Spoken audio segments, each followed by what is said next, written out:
మీరు చూడండి, చేప ఒక్కటే నీటిలో ఈదుతుంది, ఒక పక్షికి నీటిలో ఈదగలిగిన శక్తి ఉండదు. కానీ మనిషి బుద్ధి చేత నీటిలో చేపలా ఎలా ఈదాలో నేర్చుకుని ఈదుతాడు. మనిషికి సహజంగా సముద్రాన్ని దాటగలిగిన శక్తి లేదు, కానీ తన బుద్ధి చేత ఒక ఓడ కనిపెట్టి ఓడలో కూర్చుని సముద్రం దాటుతాడు. అది నిజానికి ఒక మొసలో తిమింగలమో చెయ్యాలి, కానీ మనిషి బుద్ధి చేత చెయ్యగలుగుతున్నాడు.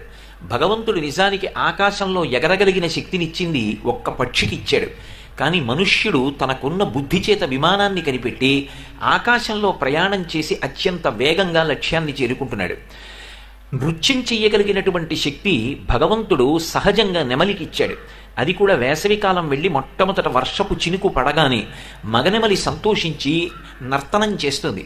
కానీ నెమలి చేస్తున్న నృత్యాన్ని చూసి, గంధర్వులు చేసేటటువంటి నృత్యాన్ని చూసి భరతముని గంధర్వశాస్త్రాన్ని రచిస్తే నాట్యం చెయ్యగలిగినటువంటి ప్రజ్ఞ మనిషి పొందాడు. ఒక పాట పాడగలిగినటువంటి ప్రజ్ఞ కోయిలని చూసి నేర్చుకున్నాడు.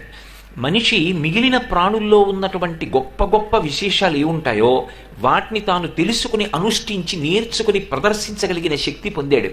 అంత గొప్ప ప్రజ్ఞ కలిగినది ఈ శరీరం. కానీ ఈ శరీరానికి ఒక లక్షణం ఉంటుంది. ఈ శరీరాన్ని మనుష్యుడు పోషించుకోవాలి. దీన్ని సరిగ్గా పోషించలేదనుకోండి, ఇది అనారోగ్యము చేత నశించిపోతుంది. దీన్ని నిరంతరం ఆరోగ్యంతో నిలబెట్టాలి. దీన్ని ఆరోగ్యంగా నిలబెట్టుకోవాలి అంటే మనకిచ్చినటువంటి శరీరం ఎంత గొప్పదో ముందు తెలుసుకుని ఉండాలి.